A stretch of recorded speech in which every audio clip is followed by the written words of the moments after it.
क्या दिक्कत होती थी आपको? सर मेरे सर में बहुत दर्द, वॉमिटिंग होता था, मतलब 2022 से ये था। तो हम लोग सिलीगुड़ी में दिखाया, बहुत सारे डॉक्टर दिखाए, नॉर्थ बंगाल में दिखाया, रुद्राक्ष में दिखाया, कहीं इलाज नहीं हुआ। फिर कोलकाता गए, कोलकाता में 2022 से 23 तक वहाँ पे दिखाए, वहाँ पे भी कोई इलाज नहीं था। तो बाद में फिर बेंगलोर भी गए, बेंगलोर में भी बोला जो OT होगा, दवाई खाइए आराम होगा। वहाँ से भी निकले, 3 महीना दवाई खाए, वहाँ पे भी कुछ नहीं हुआ। फिर यहाँ मेरे सलूनी में कोई रहते हैं रिलेटिव, तो उन्होंने कहा कि अंकित श्रीवास्तव को दिखाइए, आपका वहाँ पे इलाज जरूर ठीक होगा। क्योंकि उनके एक दोस्त भी आए थे यहाँ पे, मयंक सहानी नाम के कुछ आए थे ऐसे, तो उन्होंने कहा कि हाँ वहाँ दिखाइए, आप वहाँ पे जरूर ठीक होंगे। तो हम 6 महीना पहले आए थे यहाँ पे, तो मेरा तो कुछ था ही ऐसे, रिपोर्ट में भी आया। अब आया 6 महीना के बाद कि ये पूरा एकदम नॉर्मल हो गया, पूरा गल गया है ये।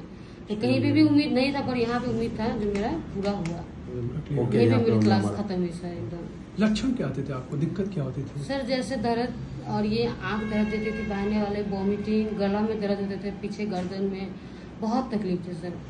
पर अब मतलब फाइनली आराम हो गया है। कितने समय से ये दिक्कत थी आपको? 2022 से सर। 2022 जी सर, नवंबर महीना से ये मेरा था। जिन डॉक्टर्स को आपने दिखाया था उन्होंने क्या बोला था आपसे? OT करना पड़ेगा, OT के अलावा कोई उपाय नहीं है। ऑपरेशन करना पड़ेगा, उसके अलावा कोई उपाय नहीं था ब्रेन ट्यूमर का? जी सर भर्ती भी थे वहाँ पे, 17-18 दिन भर्ती भी थे। उसने बोला ऑपरेशन होगा, फिर लास्ट में बोल रहे कि नहीं ऑपरेशन नहीं करेंगे, दवाई से गलाएंगे। तो दवाई से भी साल भर लगभग चला, और कोई उसमें रिस्पॉन्स नहीं मिला। कोई रिस्पॉन्स नहीं। फिर हमें आपके बारे में पता चला, तो फिर हम इधर आए, नवंबर में आए थे, नवंबर रिपोर्ट किए, तो उसमें थोड़ा दिक्कत था। अभी अब आए हैं तो एकदम क्लियर है हमारी रिपोर्ट। जाइए आपकी रिपोर्टिंग थी ना, जो आप मेरे पास लेके आए थे। MRI ब्रेन इनको आया था, पिट्यूटरी ग्लैंड में ट्यूमर आया था इनको। पिट्यूटरी अपीयर बल्कि स्लाइटर हिट्रोजीनियस 19.4 इंटू 16.3 इंटू 13 mm, इतना बड़ा इनको ट्यूमर बना हुआ था। लगभग 20 सेंटीमीटर, 20 मिलीमीटर, 2 सेंटीमीटर का, 20 मिलीमीटर, 2 सेंटीमीटर का ट्यूमर था ये।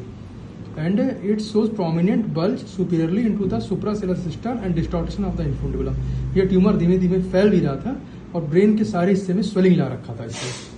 ये इनका रिपोर्टिंग था। बल्कि हिट्रोजीनियस पिट्यूटरी डिस्क्राइब है, पिट्यूटरी मैक्रोएडेनोमा का केस था।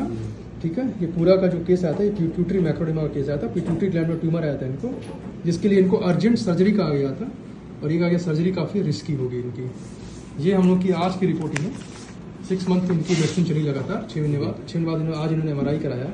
बिल्कुल complete normal MRI, no significant pathological abnormality detected in the brain parenchyma. जो इनको पिट्यूटरी मैक्रोएडेनोमा का केस था, जो पिट्यूटरी ग्लैंड में ट्यूमर बनी हुई थी, वो कंप्लीटली डिसॉल्व होके खत्म हो गई है, बिल्कुल जीरो। किसी तरह का कोई भी इस समय इलार्जमेंट, ट्यूमर कुछ भी डिटेक्ट नहीं हुआ है, एब्सोल्यूट नॉर्मल केस है।